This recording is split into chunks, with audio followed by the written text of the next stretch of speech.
Muito bem, gente. Eu gostaria de começar pensando um pouco na palavra crise. O que crise significa? Todos nós temos a experiência já de vida sobre o que é uma crise. Quando você ouve a palavra crise, talvez você não lembre de uma definição de dicionário. Você lembre de alguma coisa pela qual você passou. E é isso mesmo, isso é importante. Porque todos nós já estamos, de alguma maneira, enfrentando crises. As crises fazem parte da vida e a gente não precisa nem pensar muito sobre isso. Viver, ser humano, estar aqui, conviver, é estarmos sujeitos à crise e enfrentarmos crises em diversas áreas da nossa vida. Agora, eu trouxe para a gente começar a conversar sobre a definição de crise, o jeito mais simples possível para a gente pensar essas definições de palavras, que é a partir de um dicionário de língua portuguesa.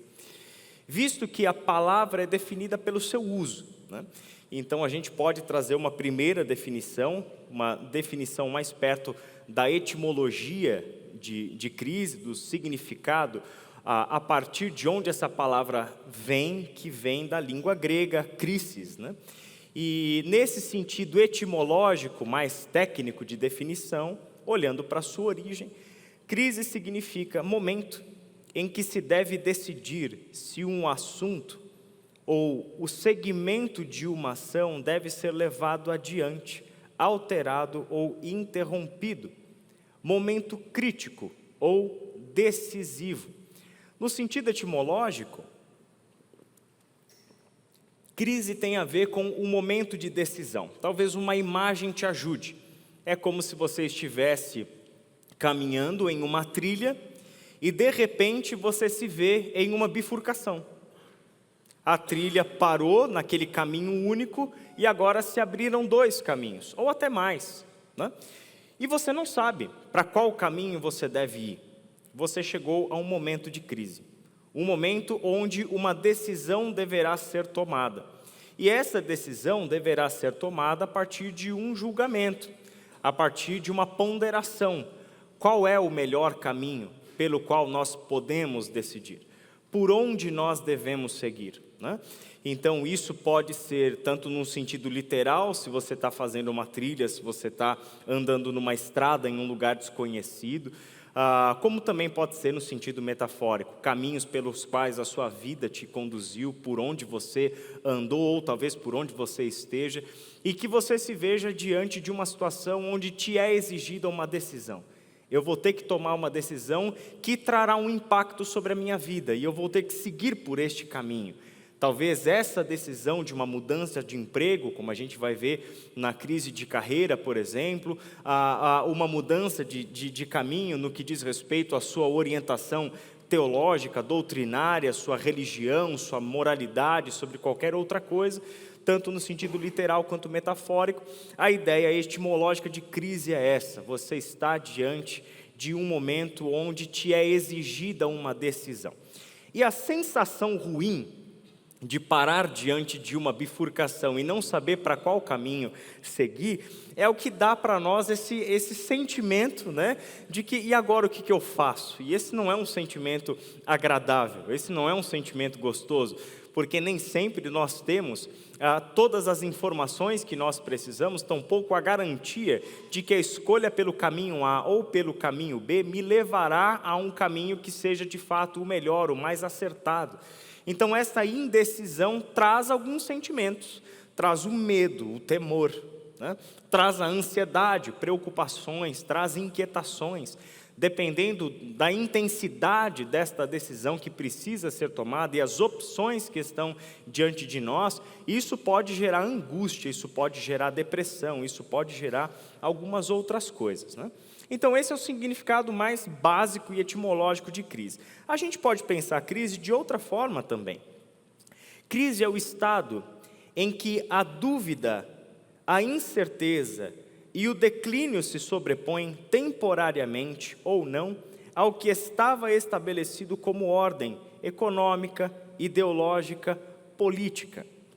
Um momento de crise, portanto, é um estado em que a dúvida, a incerteza e o declínio se sobrepõem, seja por um determinado período de tempo ou não, àquilo que era uma ordem já estabelecida. Ou seja, uma mudança radical. Algo se mudou bruscamente e agora nós estamos vivendo em um estado onde aquilo que não era o ideal se colocou como a realidade. Por mais que não seja o ideal, agora se coloca como uma realidade para nós. Isso é o que acontece no cenário político, no cenário econômico, no cenário social, no cenário ideológico e assim por diante. É aqui que também se inserem crises no sentido de moralidade, crise religiosa, crise ideológica. A crise de fé se insere bastante aqui. A gente vai falar um pouquinho mais sobre isso, mas às vezes a gente pega pessoas para conversar e aconselhar, e essas pessoas estão vivendo situações de crise de fé, e a gente percebe que parte dessa crise de fé na qual a pessoa se encontra, tem a ver com que o mundo dela, no que ela pensava sobre Deus, o que ela pensava sobre a vida, o que ela pensava sobre o que seria o curso natural da vida dela, sendo ela fiel a Deus, né? De alguma maneira isso se modificou. Se modificou. E a ordem estabelecida até então foi completamente desordenada, uma nova realidade ali se abriu e ela se vê numa situação incompatível com aquilo que ela pensava sobre Deus. Eu esperava que nesta situação Deus agisse comigo dessa forma, mas não foi dessa forma que Ele agiu, Ele me abandonou. Aí o que eu tenho? Se Deus me abandonou, bom, você já está usando as palavras típicas de uma crise. A sensação de que você foi abandonado, a sensação de que você não foi correspondido nas suas expectativas, nas suas esperanças, nos seus anseios para com o que você achava ser o jeito correto de Deus agir. Isso tem a ver com convicções que estavam lá enraizadas no seu coração e que de alguma forma essas convicções sofreram um abalo. Sofreram ali por um momento, ou para sempre talvez, tenham sofrido ali uma incerteza, estabelecido ali uma situação de dúvida, onde você já não sabe mais para onde ir ou como seguir a partir de então. Mas existe também um terceiro significado de crise que eu quero trazer para cá. Estado emocional de súbito desequilíbrio em que os sintomas de um sofrimento ou angústia mental se manifestam com maior intensidade. Esse terceiro sentido de crise tem mais a ver com a crise emocional, uma crise de nervos, algo que eu tenho semanalmente por trabalhar com o André, né? Crise de nervos. Isso é muito comum no meu dia a dia, né? Se vocês nunca tiveram crises de nervos, eu sugiro você trabalhar com o André por um mês, alguma coisa assim. Mas geralmente aqui a gente está olhando para o mundo mais interior, né? Um desequilíbrio emocional. E ali você tem sintomas, né? Sofrimento, a angústia, a depressão, né? Então isso tudo pode ser ali essa desestabilização emocional e interior por um momento de crise. Quando a gente olha para elas em conjunto, a gente percebe que existem grandes similaridades e que uma não necessariamente exclui a outra. E pode ser que em diferentes crises a gente sinta um pouco mais uma definição do que outra, mas no final das contas, me parece que todas elas estão lá de alguma maneira, de algum grau, elas estão lá. Crise é momento de julgamento e decisão. Crise tem a ver com dúvida, instabilidade, alteração da ordem, desequilíbrio, sofrimento, angústia. Há um tempo atrás eu atendi uma pessoa que falava de um momento de angústia que ela estava vivendo, e quando eu conversei um pouco com ela, ela falou de todas as mudanças que a vida dela tinha passado nos últimos 2 anos, coisa assim. Mudanças literais, sair de uma cidade, ir para uma outra cidade, começar tudo do zero e assim por diante. E a pessoa dizia que não sabia identificar exatamente por que ela estava sofrendo. Bom, todas essas mudanças, essa alteração da ordem, o seu mundo estava organizado dentro de um espaço geográfico, lugar onde você vivia, as coisas onde estavam organizadas ali, a sua casa, seu escritório, as relações que você tinha no seu dia a dia. Quer dizer, uma vez que você tirou tudo isso, você entrou em um estado chamado de anomia. Quer dizer, o seu mundo foi revirado na sua ordem. As leis que regiam o seu mundo, que organizavam a sua rotina, o seu dia a dia, os seus espaços, os lugares que você frequentava e etc., foram desestabilizados. Isso já é o suficiente para gerar inquietações, ansiedade, angústia e assim por diante. E também é verdade que essa intensidade com que sentimos essas coisas também tem a ver com a personalidade de cada pessoa, com a criação de cada pessoa, com a rede de amizades e convívio que essa pessoa tem para compartilhar essas crises ou não, né? A gente teve, há 3 semanas atrás, fazendo um retiro específico para pastores e missionários, lá em Lajeado, no Rio Grande do Sul, num ministério que eu faço parte, chamado Fermata. E ali estávamos em 40 casais de pastores, e as nossas ministrações eram de cuidados para pessoas que cuidam, né? E a gente sabe o quanto que essa região de Lajeado, Cruzeiro do Sul, lá no Rio Grande do Sul, sofreu nas tragédias, né, climáticas que eles enfrentaram. E as nossas palavras foram bastante direcionadas para esse momento deles e tal. E aí quando chega no nosso último momento de retiro com eles, a gente ouve, né, as percepções e as conclusões a que eles chegaram. E quase que a gente poderia dizer que essa foi a conclusão que eles deram ao que aquele retiro tinha significado para eles. E a palavra repetida foi a seguinte: eu não posso mais andar sozinho. Eu não posso mais andar sozinho. Eu não posso mais enfrentar essas crises sozinho. Eu preciso ter gente do meu lado com quem eu possa compartilhar. Eu preciso ter uma rede de amigos, uma rede de apoio, uma rede segura onde a gente possa abrir o nosso coração e falar das nossas crises, falar das nossas dores, falar desses sentimentos de angústia, de sofrimento, de dor. A gente precisa ter espaços onde a gente possa compartilhar isso. E é duro você ver que numa realidade ainda, né, de um tempo como o nosso, um grupo ali de 80 pessoas, né, pastores, pastoras, cônjuges, vivendo realidades onde estavam caminhando, talvez na maior tragédia que já vivenciaram na vida, completamente sozinhos e isolados. Isso é terrível, né? Então tudo isso, gente, impacta-nos de maneira diferentes, de acordo com a nossa personalidade e de acordo com os recursos que nós estamos dispondo para enfrentarmos, para passarmos por essas crises. Tudo bem até aqui? Agora eu queria focar com vocês, e a gente vai ver certamente mais algumas ideias sobre crises aqui ao longo da semana. Eu já dei uma espiada nos slides do Luiz Riscado, para ver se eu não estava colando nada dele sem saber. E para enfiar umas coisas aqui, para vocês acharem que ele que colou de mim. É sábio você ter acesso ao slide do próximo palestrante. Então eu sei que nos slides dele ele também vai trabalhar com algumas definições de crise lá. E eu gostaria de focar então na crise de fé. E eu estou pensando crise de fé da seguinte maneira: quando a confiança em Deus é abalada por dúvidas conceituais ou experiências traumáticas. Quando a nossa confiança em Deus é abalada por dúvidas conceituais ou por experiências traumáticas. Como eu disse para vocês, a gente atende pessoas, a gente é procurado por gente que conversa conosco sobre suas crises de fé. E normalmente essas crises de fé chegam a nós destas duas origens.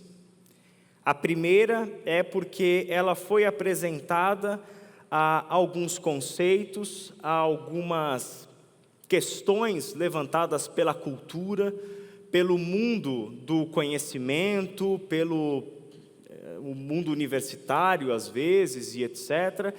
E aquilo que ela ouve sobre Deus, as críticas que ela ouve, né? A fé cristã, a Bíblia, ao cristianismo, ao conceito de Deus, a divindade de Jesus, ao que é a igreja, a relevância da igreja, enfim, conceitos, ideias que estabeleceram nela uma situação de crise, um desconforto, um abalo, um sentimento de que as coisas não eram exatamente como ela pensava que eram, e ela precisa de ajuda para entender, reorganizar esses pensamentos, tentar encontrar respostas para aquelas questões que ela, como uma pessoa crente, nunca fez, mas que pessoas não crentes, até por a sua militância antirreligiosa, formularam e agora essa pessoa está se fazendo essas questões. Então pode vir uma crise de fé, quando essa confiança em Deus vai ser abalada por dúvidas conceituais, ou também por alguma experiência traumática, como eu mencionei. Eu estava vivendo a minha vida com Deus, sendo fiel a Deus, fazendo tudo aquilo que eu sabia ser o certo. Eu frequentava a igreja, frequentava o pequeno grupo, eu lia a Bíblia, eu fazia oração, eu estava tudo bem, tudo certo na minha vida. De repente veio um diagnóstico, de repente veio uma doença, de repente veio uma crise financeira, de repente veio algo assim, e eu me pergunto: Deus, onde tu estás? O que acontece? Eu fui fiel, eu estava sendo obediente, eu estava fazendo tudo certinho, por que essas coisas horríveis aconteceram comigo? Eu não estava prejudicando ninguém, eu não estava maltratando ninguém, estava tudo certo e de repente vem algo desse jeito e agora eu estou sofrendo isso, eu não pedi para viver isso, eu não pedi para estar isso e nem acho que eu mereço estar vivendo algo assim.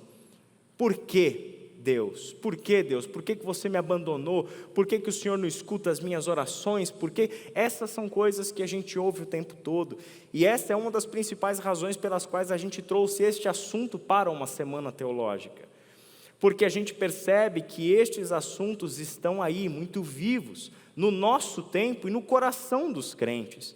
Como também talvez você esteja sendo interpelado por pessoas que estão vivendo situações de crise de fé, e que nós como igreja precisamos começar a conversar sobre isso, como é que nós ajudamos essas pessoas. Então eu posso dizer para vocês que eu já passei pelas duas, eu já enfrentei tanto crises de fé que tem a ver com conceitos, como também crises de fé que vieram de experiências traumáticas. E eu posso adiantar algo do meu testemunho, da minha própria história de vida com vocês. Em nenhum dos momentos em que eu passei, tanto pelas dúvidas conceituais, como pelas experiências traumáticas, eu posso dizer que é possível passar pela crise de fé. É possível passar pela crise de fé, seja ela por uma questão conceitual ou por uma experiência traumática, mas sem deixar de crer em Deus. Eu posso ter conceitos a respeito de Deus que são colocados em xeque, mas nem sempre isso é algo ruim. Às vezes isso é algo tremendamente bom e necessário. Porque quem diz que tudo aquilo que nós sabemos a respeito de Deus está sempre certo? Quem diz que os conceitos e as expectativas que a gente tem sobre Deus estão sempre perfeitos? A crise de fé, ela pode ser uma tremenda oportunidade do próprio Deus para que você o conheça de fato, como verdadeiramente Ele é. E que se destrua na sua mente um conceito equivocado de Deus. Que se destrua na sua mente pensamentos que não estão de acordo com a verdade sobre Deus revelada na palavra de Deus. Isso é tremendamente importante. E eu posso dizer que estas foram as melhores marcas que eu carrego das minhas crises de fé. Onde eu percebi que o Deus com quem eu me relacionava tinha algumas coisas, sem dúvida nenhuma, que eram e que batiam com o Deus que a Bíblia ensinava para mim. Mas outras coisas eram um Deus que era uma projeção do meu próprio eu. Era um Deus como eu queria. Era um Deus criado à minha imagem, conforme a minha semelhança. E meu irmão e minha irmã, esse Deus precisa ser destruído. Esse Deus precisa ser destruído. Porque esse não é Deus. Isso é ídolo. Isso é ídolo. E se ele não for destruído, nós não conheceremos o Deus vivo e verdadeiro. A crise de fé entra para que a nossa compreensão e com isso relacionamento com Deus seja purificada, seja melhorada. A crise de fé tem um aspecto, portanto, tremendamente positivo. As experiências traumáticas, eu não preciso nem dizer, nós vivemos, logo passaremos por experiências traumáticas. E como que nós lidamos com a nossa compreensão de Deus em meio às nossas experiências traumáticas? Como nós saímos das nossas crises traumáticas no que diz respeito à nossa fé e à nossa confiança em Deus? Saímos mais confiantes em Deus ou abandonamos Deus? Qual será o nosso caminho? Tudo depende da decisão que será tomada dentro da crise. Você está na bifurcação e você tem dois caminhos. Um caminho te leva para uma confiança ainda maior e fortalecida em Deus, e o outro caminho te leva para o abandono e a relativização da fé e a relativização da necessidade de Deus para a vida. Essa é a história de tantos ateístas, esta é a história de tantos agnósticos, essa é a história de tanta gente que começou, que até estudou teologia, se tornou pastor, foi para o ministério e hoje são pessoas irreconhecíveis. Porque não apenas não creem mais em Deus, mas falam contra Deus, falam contra a fé. Foram decisões que foram tomadas no momento de crise. Foram acordos feitos com o próprio coração em um momento de crise. E eu gostaria de, nesse primeiro momento, conversar um pouquinho com vocês, não tanto no nível argumentativo, mas mais no nível narrativo, que é olhar para você, junto com vocês, para um texto que se encontra lá no primeiro livro de Reis. Primeiro livro de Reis, e eu quero olhar um pouquinho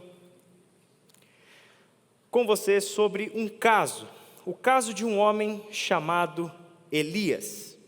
Elias, um profeta de tremenda importância na história de Israel, um profeta que se torna referência na história do profetismo bíblico.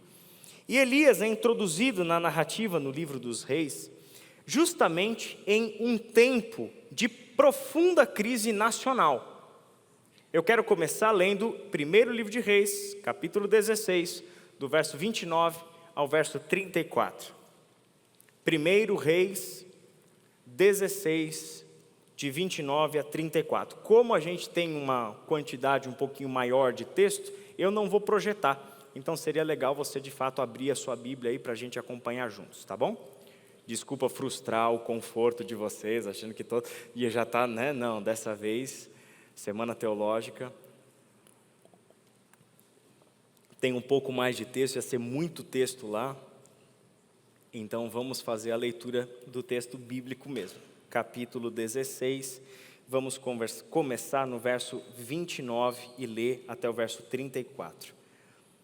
No 38º ano do reinado de Asa, rei de Judá, Acabe, filho de Onre, tornou-se rei de Israel e reinou 22 anos sobre Israel em Samaria. Acabe, filho de Onre, fez o que o Senhor reprova, mais do que qualquer outro antes dele. Ele não apenas achou que não tinha importância cometer os pecados de Jeroboão, filho de Nebate, mas também se casou com Jezabel, filha de Etbaal, rei dos Sidônios, e passou a prestar culto a Baal e a adorá-lo. No templo de Baal, que ele mesmo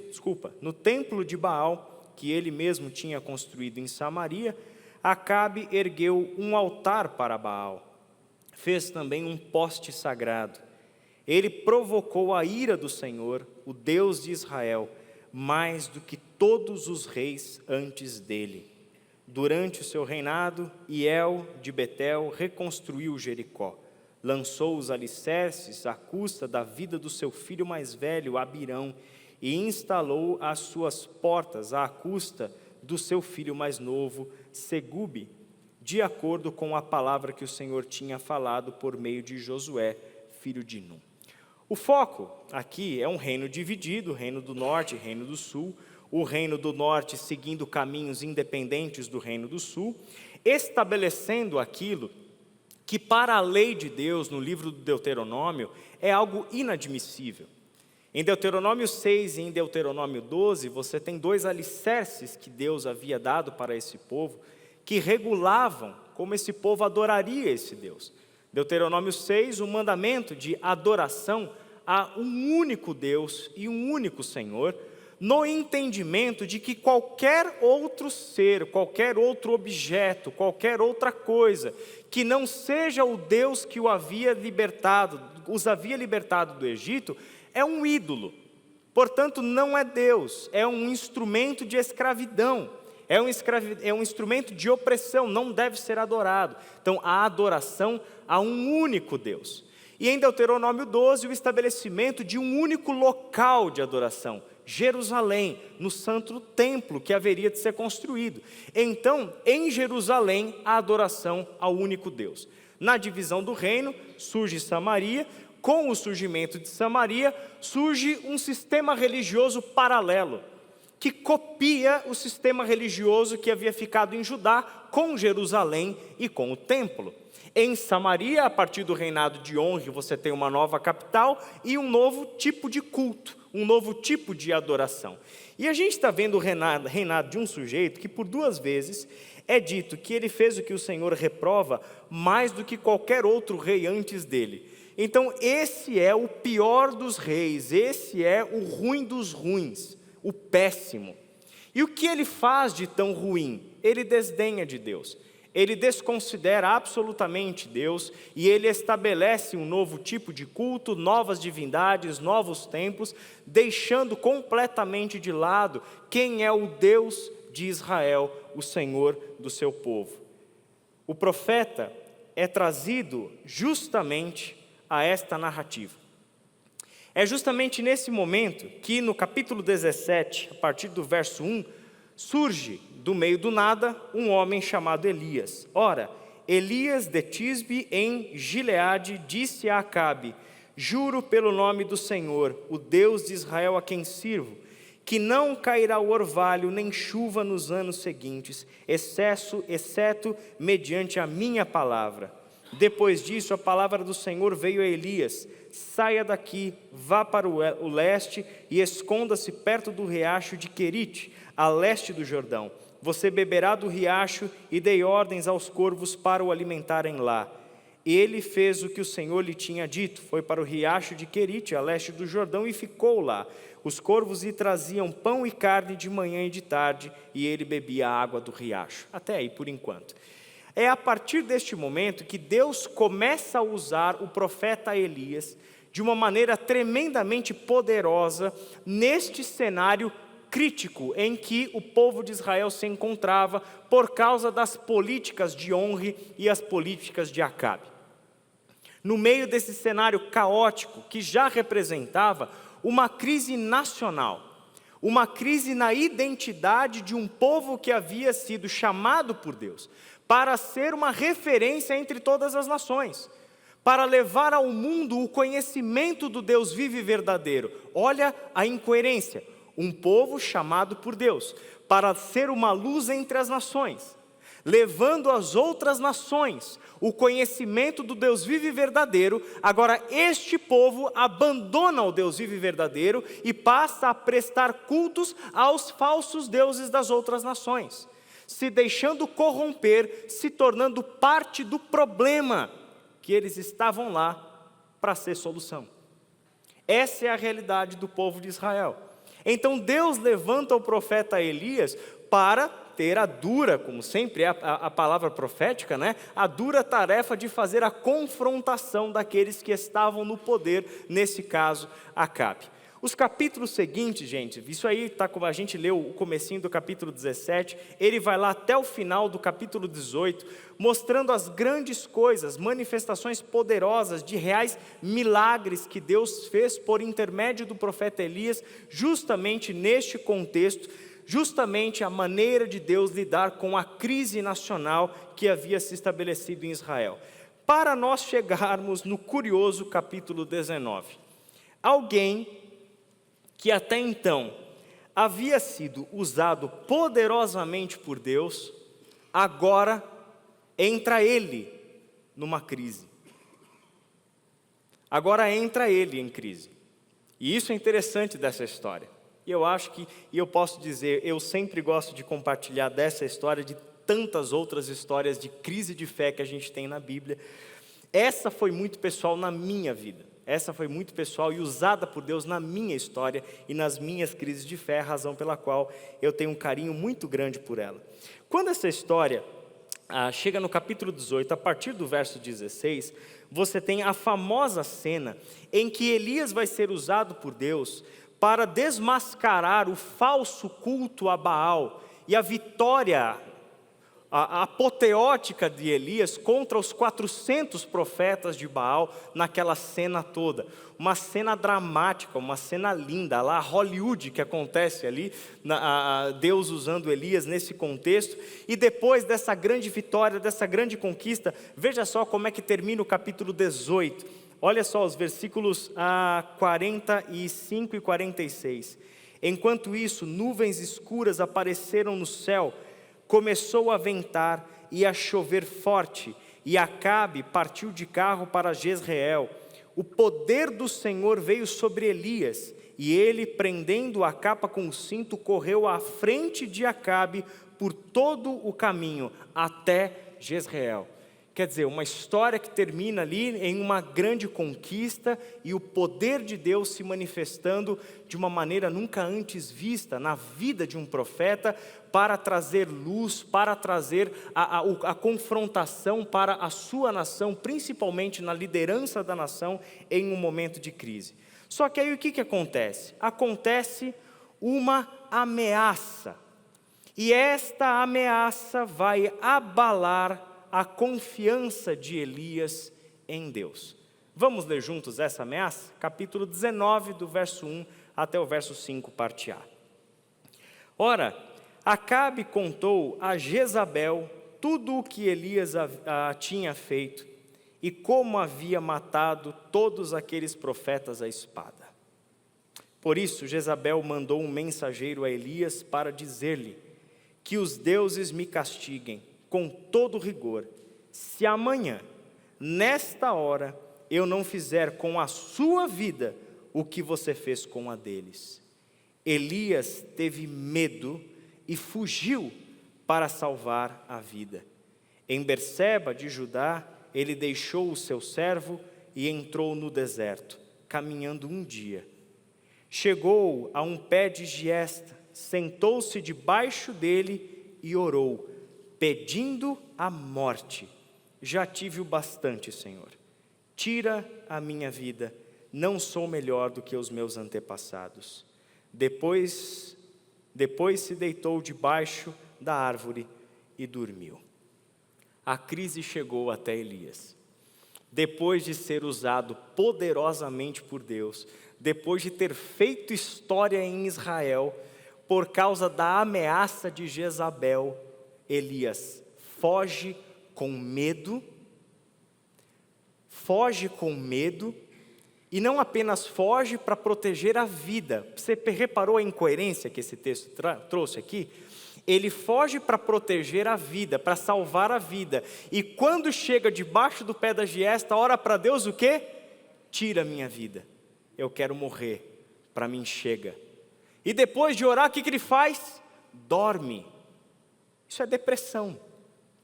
Ele está vivendo uma situação de depressão. Medo, ansiedade, angústia, depressão. Ele entrou em um vale. Ele entrou num buraco. Ele cavou uma cova para ele e decidiu que a vida dele podia acabar ali. Eu não quero continuar a viver, eu não encontro mais sentido na vida, eu não sou melhor do que os meus antepassados. Deus encerra a história aqui, porque para mim está bom. Por que está bom? Está bom porque Deus te deu uma baita de uma vitória e você quer parar porque você está ganhando? Está bom por quê? Quem determina que está bom? Por que chega? De onde vem esse sentimento? Isso é racional? Você parou para pensar, avaliar, para você chegar a uma conclusão de que aqui acabou, que aqui está bom, você já viveu bastante? Não, você está cercado, você está aprisionado em uma forma de pensar que tem a ver com essas circunstâncias amedrontadoras, na qual você está inserido. É por isso que você deseja a morte. Não é exatamente a mesma coisa que aconteceu com Jonas? Jonas não pede para Deus: Deus, para mim chega, para mim é melhor morrer do que viver. Porque ele havia sido contrariado na sua maneira de entender como Deus deveria agir em relação aos ninivitas. É uma situação muito semelhante. Ele tem uma crise de fé. Deus é justo, os ninivitas são maus, logo Deus tem que matar os ninivitas. Só que Deus vai lá e perdoa Nínive. E isso gera em Jonas uma incoerência. Como pode isso acontecer? Deus tinha que matar eles, Deus não tinha que salvar eles. E porque Deus não matou eles, eu quero que agora Deus me mate. É um escape que ele está encontrando para aquela situação, assim como Elias havia feito nessa cena. Mas como Deus conduziu Elias pela sua crise? Eu gosto demais da maneira de Deus tratar as nossas crises. Porque Deus não desdenha das nossas crises. Deus não relativiza as nossas crises. Deus mostra profundo respeito pelas nossas crises. Deus tem um olhar pastoral sobre as nossas crises. E Deus não chega com as respostas prontas, embora Ele as tenha.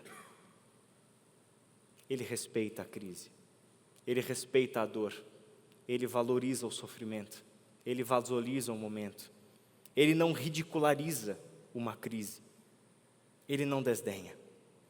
Ele respeitou a crise de Elias e sustentou a vida dele. Olha o que o texto diz no verso 5, parte B. De repente, um anjo tocou em Elias, que lembra disso, estava lá pedindo para morrer e dormindo. O anjo vai lá, bate no ombro dele: Elias, acorda, levante-se, coma. Elias olhou ao redor e ali, junto à sua cabeça, havia um pão assado sobre brasas quentes e um jarro de água. Ele comeu, bebeu e deitou-se de novo. Imagina a qualidade desse pão, né? Providenciado por Deus. O anjo do Senhor voltou, tocou nele e disse: levante-se e coma, pois a sua viagem será muito longa. Então ele se levantou, comeu e bebeu, fortalecido com aquela comida, viajou 40 dias e 40 noites até chegar a Horebe, o monte de Deus. Ali entrou numa caverna e passou a noite. Até aí. Lembre-se que na Bíblia, esses lugares e esses números têm uma importância simbólica muito grande. O povo de Israel atravessou o deserto por 40 anos. Jesus foi levado para ser tentado por Satanás no deserto por 40 dias e 40 noites.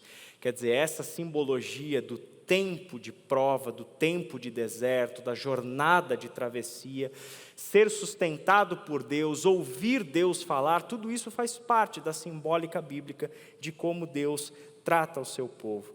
E eu gosto disso. Ele respeita a crise, ele não chega com as respostas prontas. Deus não chega para Elias já com os resultados. Ele cuida de Elias, ele dá o alimento, ele permite o sono, ele permite o descanso, ele respeita a exaustão, ele dá para ele o vigor, a recuperação das forças, para então ele começar a fazer perguntas que vão permitir a Elias colocar a sua crise em palavras. E aí Deus faz uma pergunta que eu julgo fantástica, capítulo 9, verso B. E a palavra do Senhor veio a ele: o que você está fazendo aqui, Elias? O que você está fazendo aqui, Elias? Essa é a pergunta de Deus para Elias.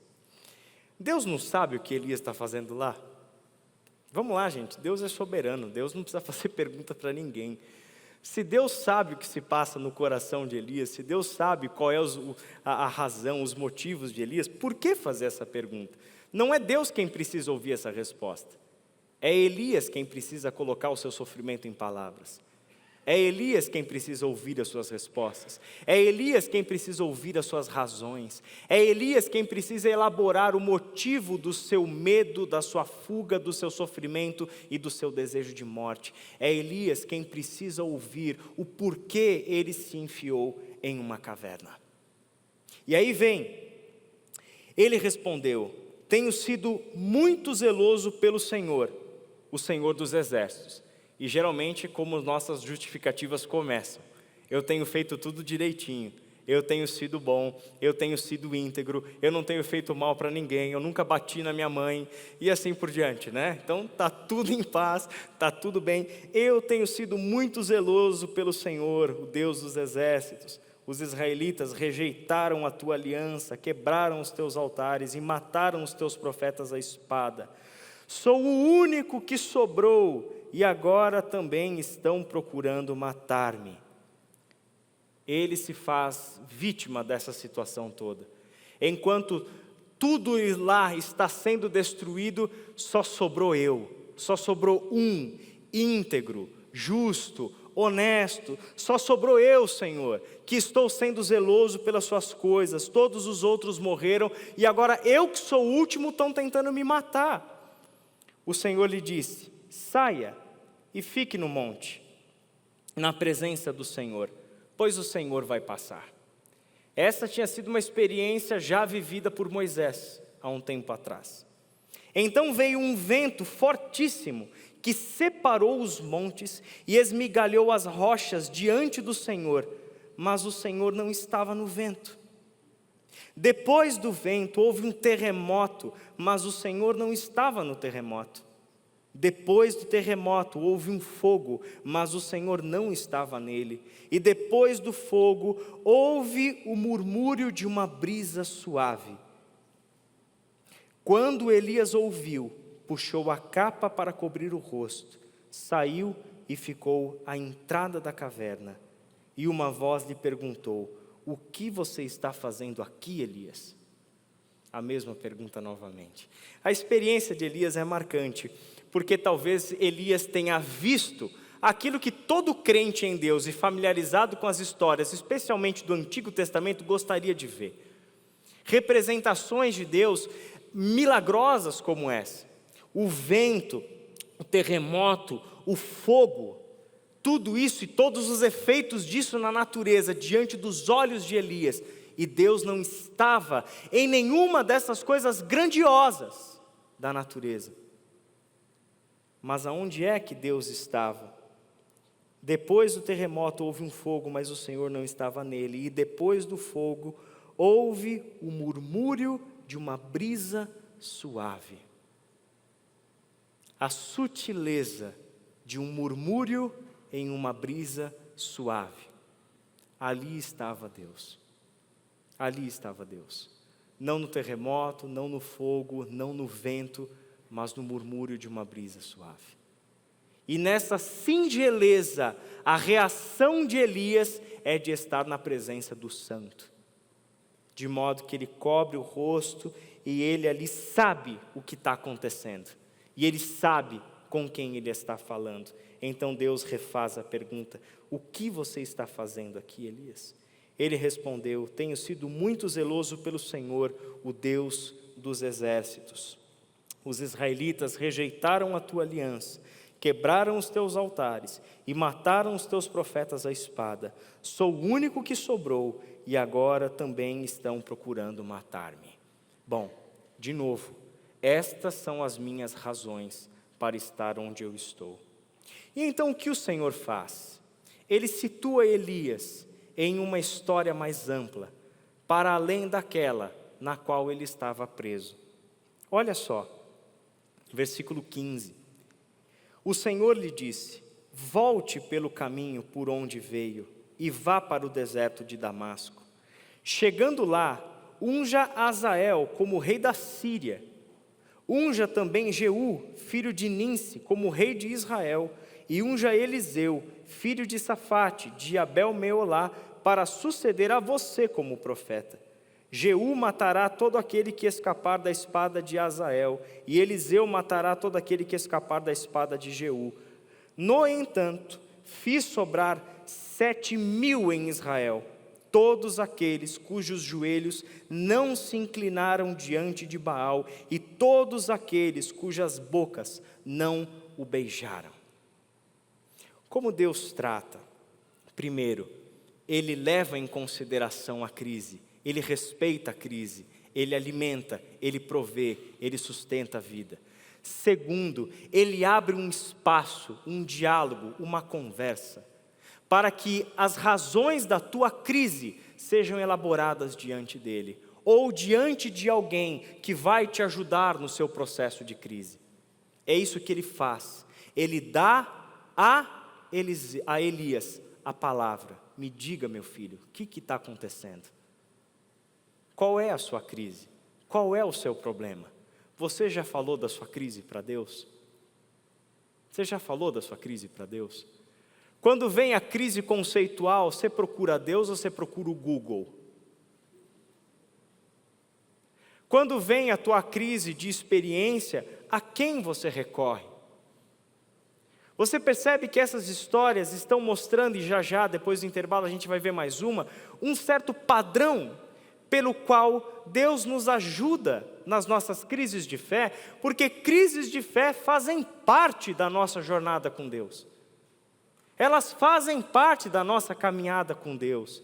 Se alguém grande, se alguém de referência como Elias enfrentou tamanha crise de fé, pode ter certeza, meu irmão e minha irmã, que você e eu também enfrentaremos.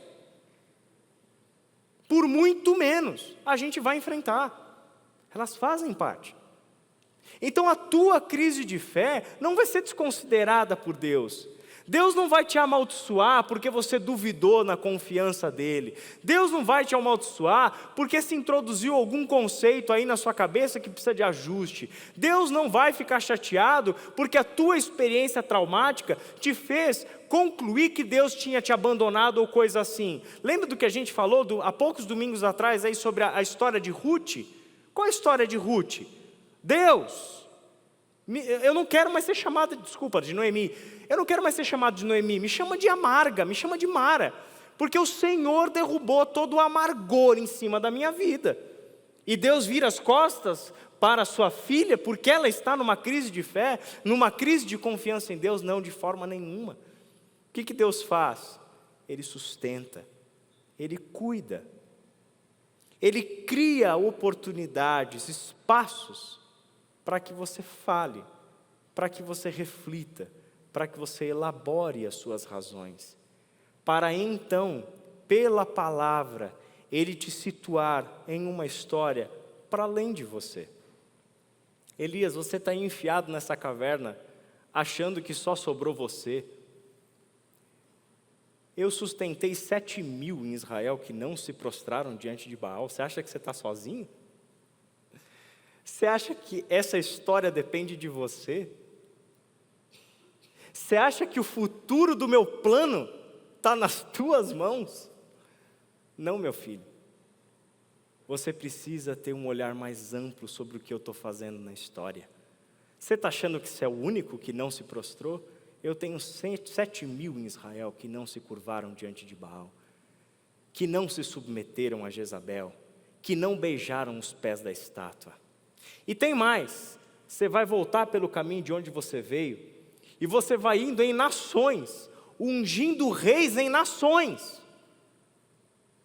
para deixar claro o seguinte: eu sou o Senhor da história, e quem vai consertar o problema sou eu.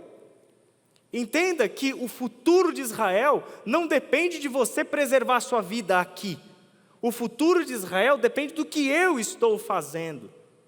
E cabe a você, Elias, aprender a confiar em mim, a confiar nos meus planos. Se eu te dei a vitória contra os 400 profetas de Baal, você acha que eu não vou proteger sua vida contra Jezabel? Se eu cuidei de você até agora, você acha que eu não vou cuidar de você daqui para frente? O que uma história como essa mostra para Elias? Mostra a soberania de Deus sobre a história. Mostra que a história na qual Elias atua como um profeta de Deus é mais ampla do que a vida dele. é maior do que o tempo de vida cronológico que ele tem, é maior do que as perspectivas que ele consegue ter sobre a realidade. As dimensões pelas quais Deus trabalha, os horizontes pelos quais Deus constrói a sua história, são mais amplos do que aquilo que Elias, preso na narrativa na qual estava, conseguia enxergar. E é ali que Deus situa o seu profeta. E esse é o início do retorno de Elias. No segundo momento, a gente vai conversar um pouquinho sobre um outro estudo de caso, o estudo de caso dos discípulos de Jesus a caminho de Emaús. Mas agora a gente vai fazer uma pausa, são 9 horas, a gente vai fazer 15 minutinhos de pausa e já já a gente retorna, tá bom? Muito bem, gente, muito bem. Eu peguei como exemplo bíblico mais um caso, que é um caso dos discípulos de Jesus, que viveram um momento de crise. E o momento de crise dizia respeito aos eventos da morte, da crucificação, não uma morte qualquer, mas a brutal morte de cruz pela qual Jesus havia passado e o seu sepultamento. Jesus morrer significava a perda da esperança. Eles tinham colocado a esperança em Jesus, todos os discípulos que haviam seguido Jesus, como também muita gente daquela região, não apenas o grupo pequeno de discípulos, mas muitos seguidores de Jesus, haviam identificado em Jesus o Messias, o Cristo.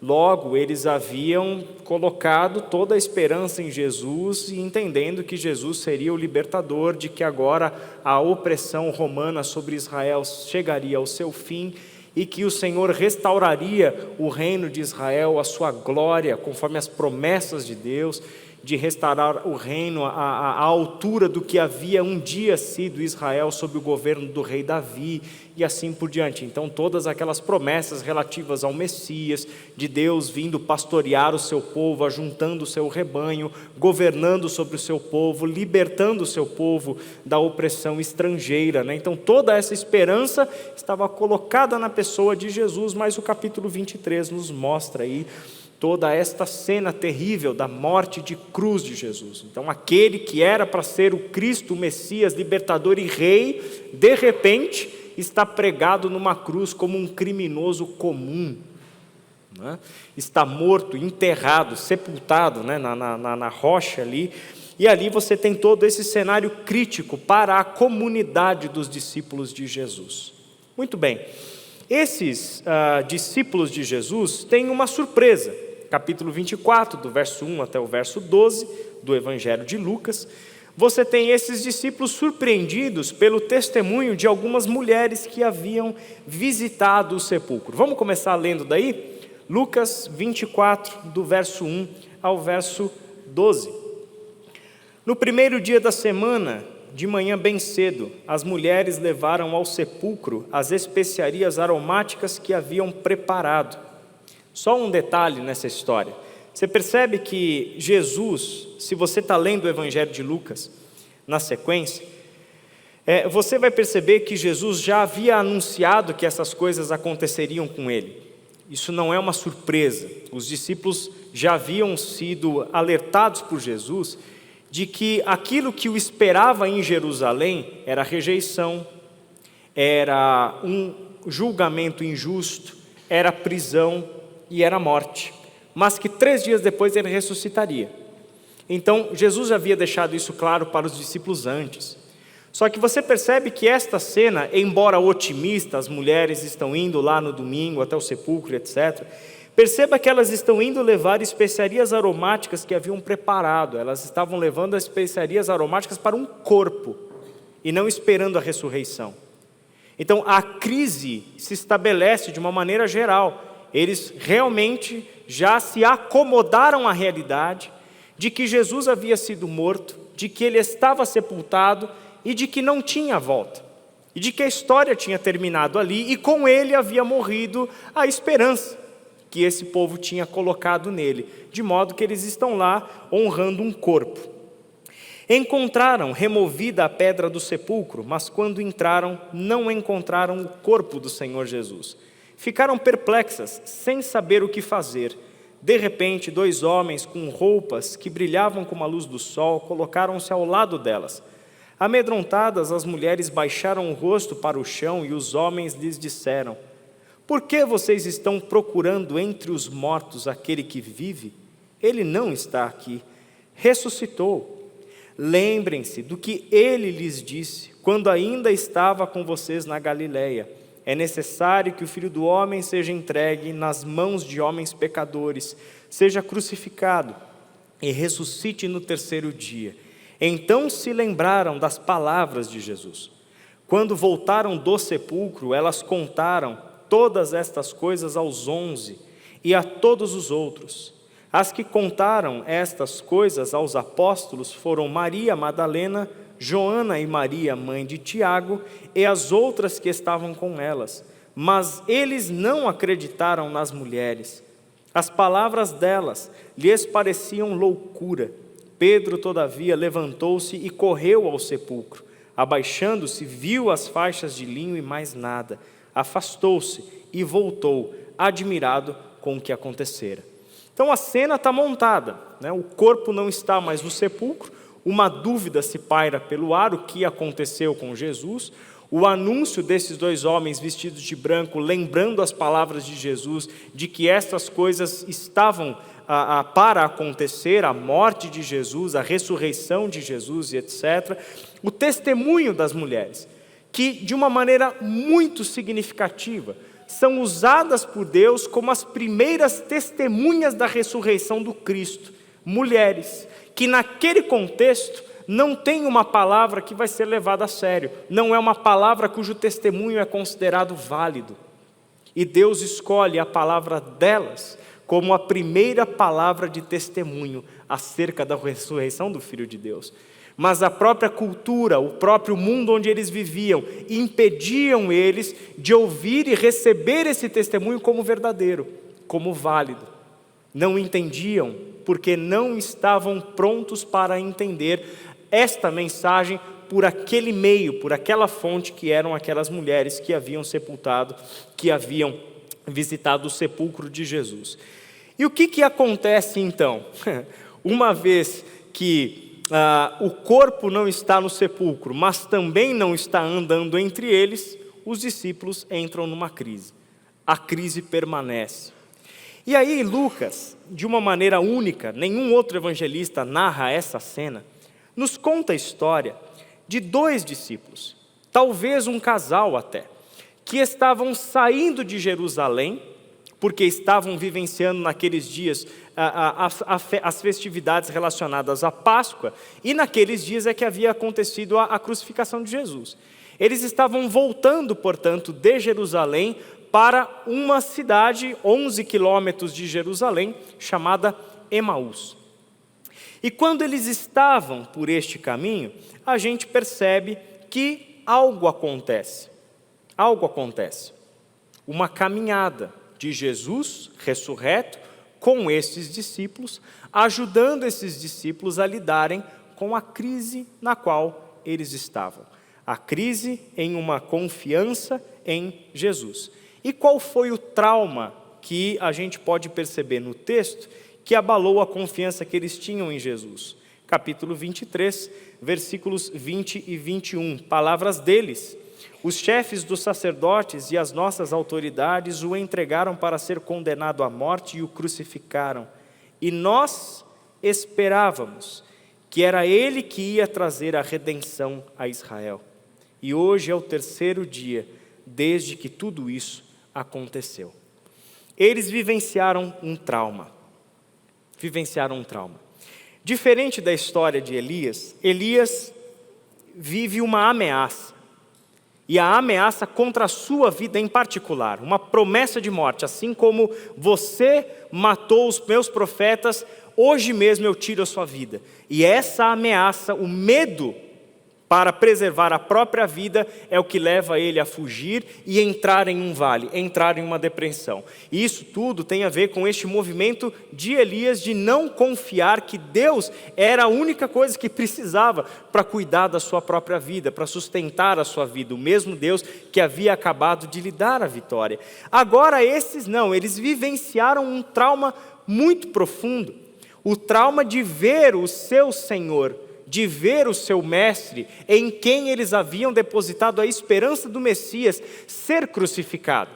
E a morte de cruz é uma violência brutal, é algo que nenhum ser humano deveria jamais ver isso, quanto mais vivenciar isso, ser crucificado. É algo que mostra a capacidade humana para expressar-se com maldade, com violência, com crueldade contra outro ser humano. A morte de cruz é algo simplesmente uma das maiores atrocidades que seres humanos já foram capazes de cometer como uma pena capital. Jesus passou por ela e eles viram isso. Eles estavam em Jerusalém, eles presenciaram isso. E não foi apenas, como se já fosse pouco, a crucificação de Jesus, mas o que ela representava. Eles haviam colocado em Jesus a esperança da restauração do reino de Israel. Esperávamos que era Ele que ia trazer a redenção de Israel. Tem a ver com uma expectativa de Messias que eles tinham sobre Jesus, e que essa expectativa de Messias havia sido frustrada. Você tem aqui também uma crise que se estabelece no campo conceitual. O que eles pensavam sobre o Messias? O que eles pensavam sobre o Cristo? Como este Cristo deveria agir?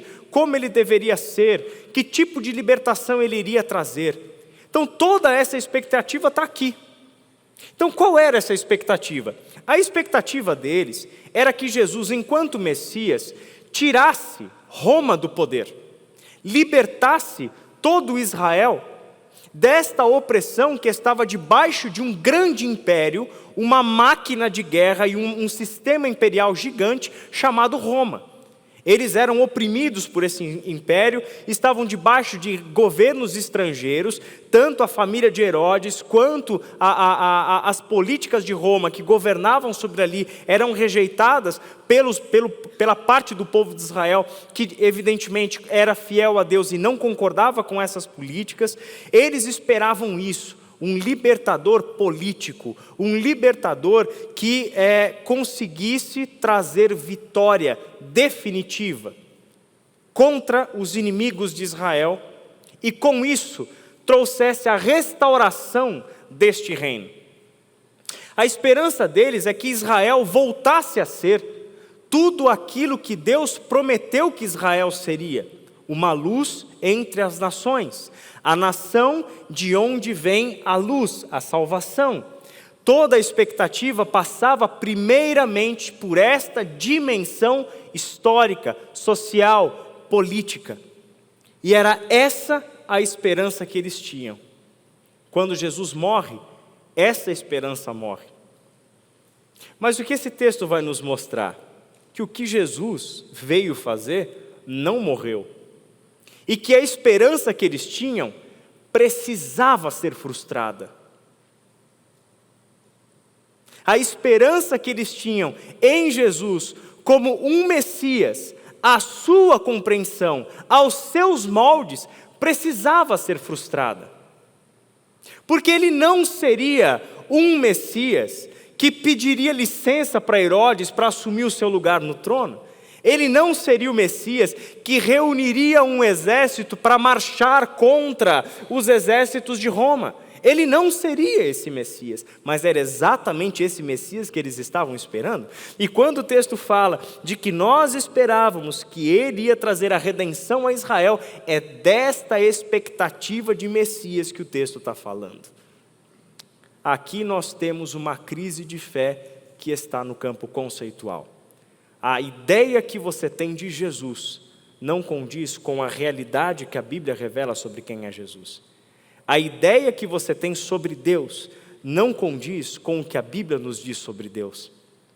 Logo, se você tem um conceito de Deus, como Deus vai agir, como Deus deve intervir na sua história, como Deus deve responder às suas orações, como Deus deve resolver os seus problemas, como Deus deve ajudar você com as questões da sua saúde, dos teus relacionamentos, da relação com o teu filho ou com a tua esposa, com o teu marido, com o seu trabalho. Quer dizer, as expectativas vêm de um conceito de Deus. Só que na jornada de fé, nós estamos construindo este conceito de Deus. Nós estamos, pela contínua exposição à Bíblia, pelo ensino das Escrituras, por aquilo que a gente diariamente aprende do Senhor, nós estamos tornando este conceito cada vez mais claro, mais próximo do que aquilo que a Bíblia de fato nos apresenta como Deus. Mas muita gente rejeita o conhecimento das Escrituras sobre Deus. Por quê? Porque é mais cômodo confiar em um Deus que eu criei a minha imagem conforme a minha semelhança. É muito mais cômodo confiar em um Jesus personalizado, um Jesus que atende às minhas expectativas. Isso pode ser tremendamente confortável, só tem um problema: não é real. É ídolo, é uma ilusão. E no momento da crise, você percebe o quanto esta ilusão era de fato uma ilusão, porque não vai se sustentar. Entende porque a crise de fé, muitas vezes é a grande oportunidade de uma vida para que a gente conheça Deus de fato, para que a gente conheça o Cristo de fato. Bom, é exatamente o que estes 2 discípulos e a partir dele todos os outros estavam por experimentar. Como Jesus os conduziu pela crise? Em primeiro lugar, Jesus respeitou a crise e caminhou com eles. Como Deus havia feito com a crise de Elias, Deus respeitou a crise de Elias, caminhou com ele, foi com ele até onde ele estava, deixou ele dormir, deu comida para o sujeito, acordou ele de novo, deixou ele dormir, acordou de novo, mais comida, preservou, respeitou a crise é real. Saiba disso, meu irmão e minha irmã, Deus respeita a sua crise, Jesus respeita a sua crise. Qualquer que seja a sua crise, qualquer que seja a dúvida que você tenha da sua fé, qualquer que seja o abalo que você passou no seu relacionamento com Deus, quaisquer que sejam os caminhos que hoje você esteja trilhando por causa de uma crise de fé já vivida, ou que você está em curso, está em andamento, saiba que o Senhor respeita a sua crise. Porque Ele quer usar essa crise, Ele precisa dessa crise. Ele precisa dessa crise para moldar o teu coração. Ele precisa dessa crise para te mostrar a verdade sobre Ele. Sabe por quê, gente? Teve uma das coisas mais valiosas que eu aprendi nas minhas crises de fé. É que fé, que é o sinônimo de confiança, como nós estamos tratando nessa noite, fé que se perde, é fé que tem que ser perdida. Fé que se perde é fé que precisa ser perdida, para que reste apenas a confiança inabalável no Deus e Pai de nosso Senhor Jesus Cristo, para que permaneça a única fé verdadeira e genuína. Todas as outras formas de fé, expressões de fé, que são abaladas e destruídas numa crise, elas precisam ser destruídas, elas precisam ser ruídas. Todos os conceitos de Deus que ruem em um momento de crise precisam disso. Toda fé e todo conceito que é destruído precisa ser destruído. E saiba que Deus está nisso. Você não está endemoniado, você não está possuído por o espírito da dúvida, você não está possuído pelo espírito dos ateus, nada disso. Saiba, meu irmão, que isso é importante, que isso tem o seu valor. Mas se agarre em uma coisa: você pode ter todas as suas dúvidas, você pode passar por todas as suas crises, mas nunca deixe de crer. Nunca deixe de crer. Porque isso é a única coisa que importa. E a gente já vai ver um pouco mais sobre isso. Quando Jesus respeita a crise deles, você vê no próprio movimento de Jesus. Versículo 13. Naquele mesmo dia, 2 deles estavam indo para um povoado chamado Emaús, a 11 quilômetros de Jerusalém. No caminho conversavam a respeito de tudo que havia acontecido. Enquanto conversavam, o que acontece? Jesus, o próprio, se aproximou e começou a caminhar com eles, mas os olhos deles foram impedidos de reconhecê-lo. Jesus se coloca no caminho daqueles que estão atribulados, daqueles que estão atormentados pelo seu desespero, pelas suas angústias, pelas suas crises de fé. Jesus não está esperando eles em Jerusalém, Jesus está indo buscar os caras em Emaús. Ele está indo atrás deles, ele está indo buscar eles, andar com eles. Para que ao fazer isso, o que Jesus faz? Perguntas, para que eles colocassem em palavras o motivo do desespero. Olha que interessante. O que Deus havia feito com Elias? Elias, por que você está nessa caverna? Para que Elias pudesse fazer o quê? Coloque em palavras o motivo da tua crise. Como é que você foi parar aí? Por que você está aí? Coloque em palavras, diga para mim, eu quero ouvir. Da mesma forma, Jesus sabe o que se passa pelo coração dos discípulos. E não só sabe, como é evidente, né? Ele é o que tinha sido morto, crucificado e ressuscitado, então está evidente o porquê que eles estão ali. Mas Jesus se coloca a caminhar com eles, e olha o verso 17. Ele lhes perguntou, sobre o que vocês estão discutindo enquanto vocês caminham? Eles pararam com os rostos entristecidos. Um deles, chamado Cleopas, perguntou-lhe, você é o único visitante em Jerusalém que não sabe das coisas que ali aconteceram nesses dias? Aí Jesus, que coisas? O que aconteceu? Conta aí, fala para mim o que aconteceu. E ele abre um espaço de escuta. Ele permite que os discípulos falem. Sabe, gente, coloca a tua dor em palavras. Coloca a tua crise em palavras. Escreva. Você está passando por um momento de crise hoje? Escreva qual é a tua crise. O que está acontecendo? Daqui uns anos você vai visitar isso que você escreveu. Daqui uns anos você vai lembrar do que você estava se passando. E como foram registros como esses, talvez você perceba como Deus te conduziu pela crise. Como Deus se colocou ao teu lado, caminhou com você. Como Deus se colocou a ouvir, respeitando o seu momento e respeitando a sua dor. Não ridicularizando a sua crise, não desdenhando da sua crise, não chegando para você com as respostas prontas, mas dando para você um espaço seguro, para que você pudesse colocar em palavras o motivo da sua crise, o motivo do desespero, como era o caso desses dois. O que aconteceu com Jesus de Nazaré, responderam eles. Ele era um profeta poderoso em palavras e em obras diante de Deus e de todo o povo. Os chefes dos sacerdotes e as nossas autoridades o entregaram para ser condenado à morte e o crucificaram. E nós esperávamos que era ele que ia trazer a redenção a Israel. E hoje é o terceiro dia desde que tudo isso aconteceu. Verso 22. Algumas das mulheres entre nós nos deram um susto hoje. Foram de manhã bem cedo ao sepulcro e não acharam o corpo dele. Voltaram e nos contaram ter tido uma visão de anjos e que disseram que ele está vivo. Alguns dos nossos companheiros foram ao sepulcro e encontraram tudo exatamente como as mulheres tinham dito, mas não o viram. Olha que interessante. E mesmo assim vocês estão indo embora? Curioso isso, né? As mulheres disseram ter uma visão de anjo dizendo que Jesus havia ressuscitado, que ele estava vivo. Os seus companheiros foram lá, viram tudo aquilo e testificaram que tudo que as mulheres disseram era verdade. O túmulo está vazio, as vestes estão lá. E mesmo assim vocês estão indo embora por quê? Você percebe o quanto uma crise pode nos aprisionar? O quanto o sofrimento nos aprisiona? O quanto nós temos essa vulnerabilidade de, uma vez convencidos de que algo é real, a gente se torna o quê? Cegos, incapazes de perceber, inclusive, quem está caminhando com eles e quem está fazendo as perguntas para eles. Eles estão falando com Jesus, sobre Jesus, sem saber que é Jesus.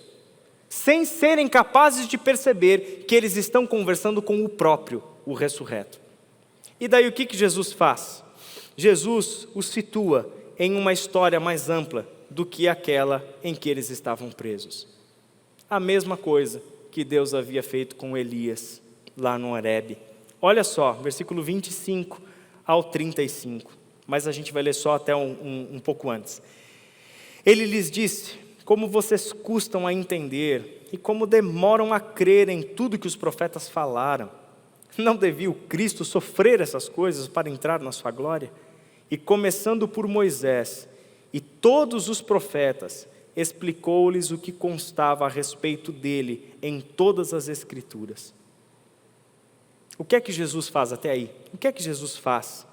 Ele ajuda essas pessoas a entenderem que enquanto eles estão presos em uma narrativa onde o sonho acabou, onde o desespero é a ordem do dia, onde aquele que nós esperávamos ser o Messias, que trouxe todas as manifestações do Messias.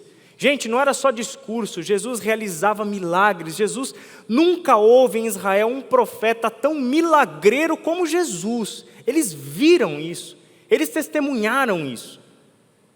E de repente eles viram que mais uma vez a esperança de libertação foi sufocada por essa máquina de guerra e de poder e de controle que era o Império Romano. Eles chegaram no fundo do poço. Se eles conseguiram matar até esse, então, meu irmão, acabou. Acabou. Não tem esperança mais. Não tem por que esperançar. Acabou. Acabou. Esse é o desespero. Eles estavam presos em uma narrativa onde o sonho acabou, o Império Romano determina a ordem do dia, o Império Romano será sempre o seu senhor e você nunca mais voltará a ser a nação que Deus prometeu que você seria. O que é que Jesus faz? Mostra o seguinte: olha, existe uma história muito maior do que essa. E o que aconteceu com o Cristo, os profetas já estavam falando há milhares de anos atrás, há centenas de anos atrás. O que aconteceu com o Cristo é tudo aquilo que Deus já disse que haveria de acontecer. Em outras palavras, Deus não perdeu o controle da história. A história de Deus continua rolando de uma forma intacta. Todas as promessas de Deus estão se cumprindo. O plano de Deus para salvar está se cumprindo. Só tem um detalhe: não é do jeito que vocês esperavam.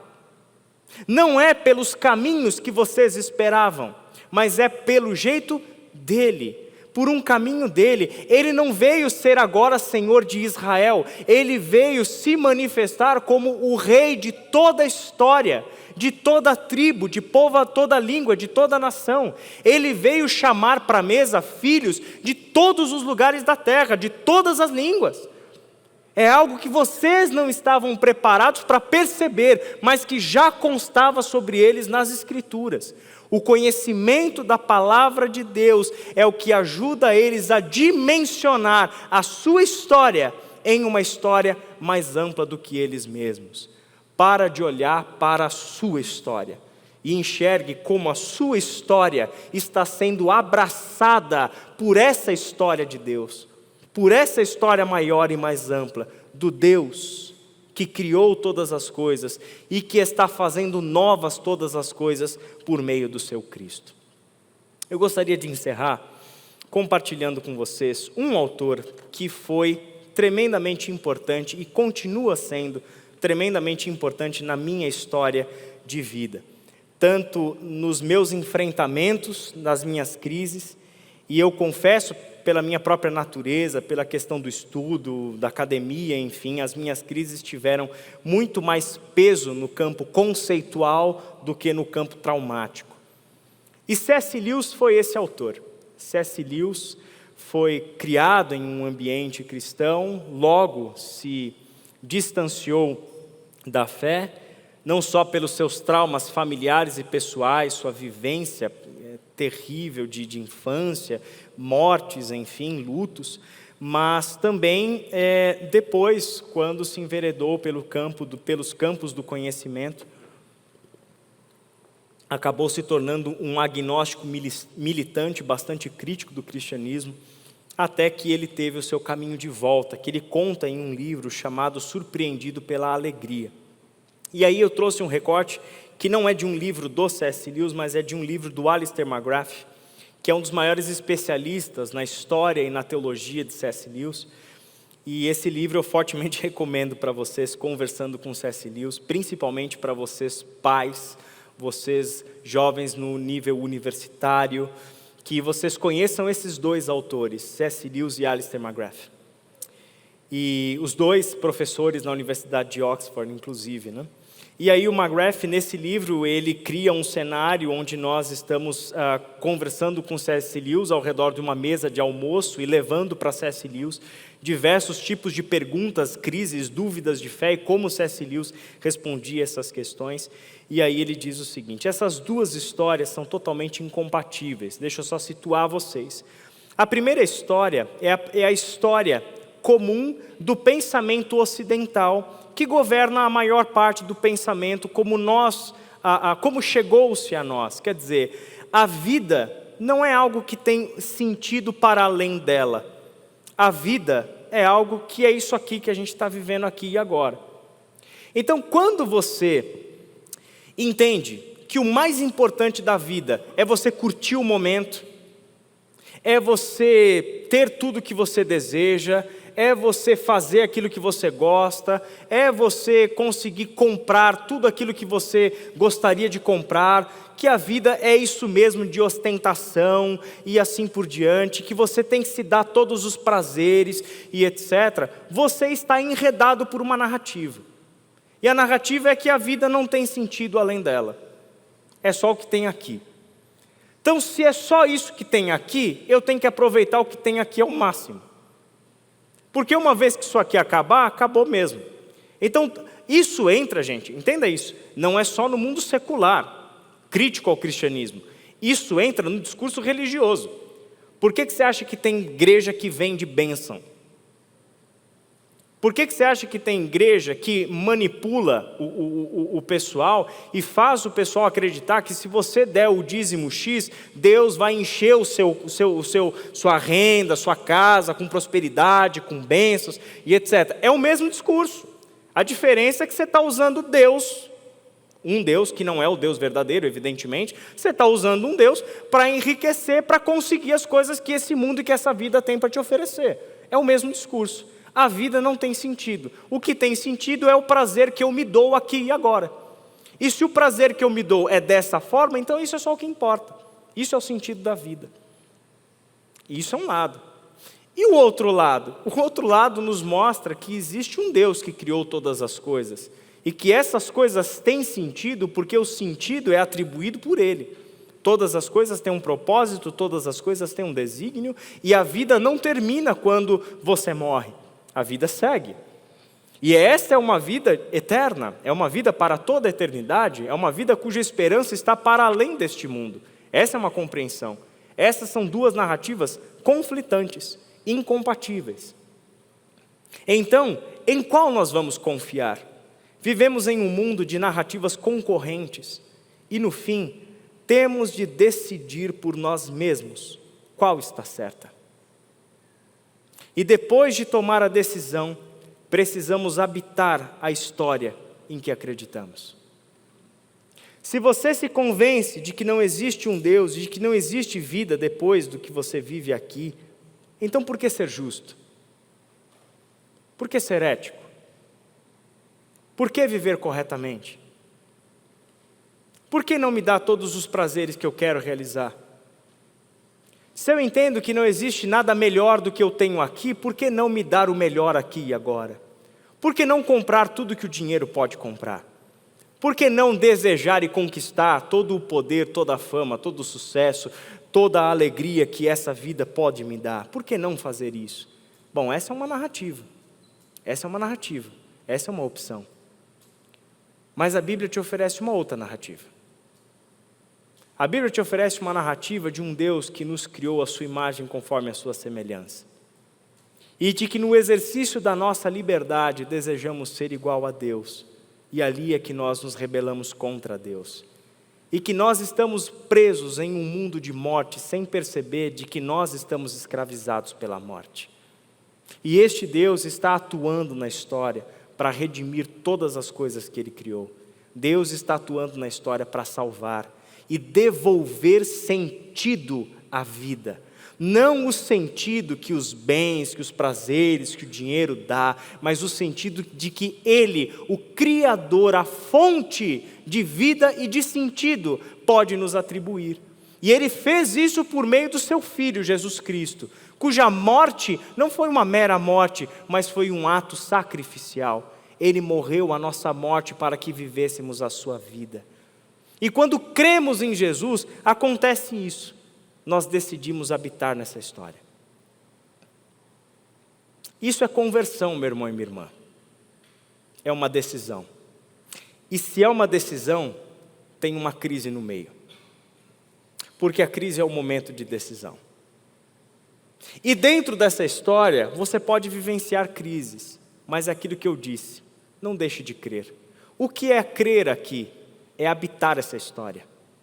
Mesmo com dúvidas, mesmo com incertezas, mesmo com momentos de instabilidade, mesmo que conceitos ou que experiências traumáticas abalem as minhas convicções, mas eu não deixo de habitar essa história, e de viver essa história, e de bancar esta decisão de habitar essa história, em que a vida tem sentido em Deus e no seu Cristo.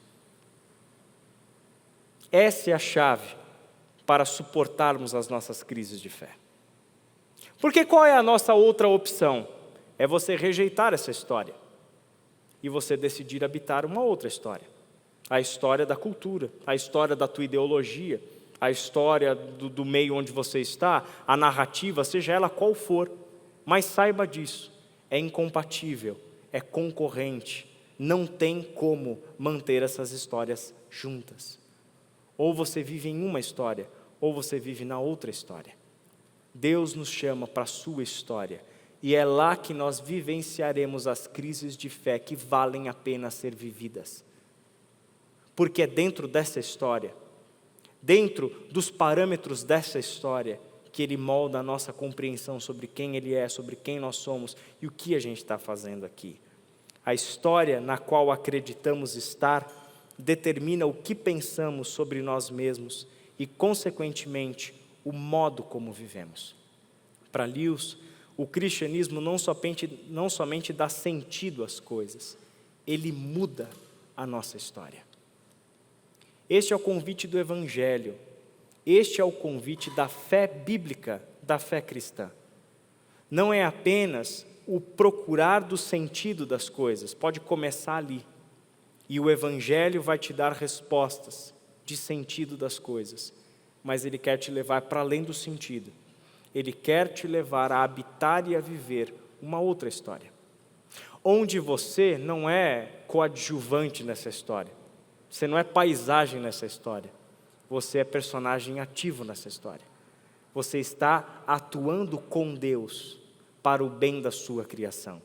Você está trabalhando junto com Deus para levar salvação às pessoas. O que isso significa? É que em meio às suas crises, há um Deus que continua te chamando a olhar para o lado e encontrar do seu lado pessoas em crises também. E você precisa estar lá para conduzir essas pessoas a uma nova vida em Cristo. Em meio às suas crises, em meio às suas dúvidas, em meio às suas dores. A gente não faz isso sozinho. Em meio aos nossos traumas, em meio aos nossos sofrimentos, em meio às dores que só você conhece do teu coração, só você e Deus conhecem do teu coração. O chamado do Evangelho é vivenciar uma outra história. É para muito além do conceito, para muito além da ideia, ou para muito além de uma, ou duas, ou 10 experiências traumáticas que a gente vivencie na vida. Mas diz respeito a toda uma eternidade com esse Deus. E o que Ele deseja fazer em nós e por meio de nós neste mundo. Vamos ter um momento de oração? E eu gostaria de orar com você. Principalmente você que talvez hoje se encontre em uma crise de fé. Antes de orar, eu já gostaria de deixar claro que as nossas portas estão abertas. Nós temos não só pastores, mas muitas pessoas na nossa comunidade com maturidade espiritual, para poder te ajudar a navegar por essa crise de fé. para você entender o que está acontecendo no seu mundo interior, para te ajudar a reorganizar essas coisas, seres instrumentos de Deus, por meio de quem Deus vai fazer aquilo que Ele fez com Elias, aquilo que Ele fez com os discípulos, aquilo que Ele fez com tantos de nós. Vai cuidar da gente, pastorear o nosso coração, vai nos dar um espaço onde a gente possa falar abertamente das nossas dores e das nossas crises, das nossas incoerências, e vai também poder aprender a se situar em uma história maior do que a nossa, para que ali a gente encontre o sentido verdadeiro de uma vida. Vamos orar?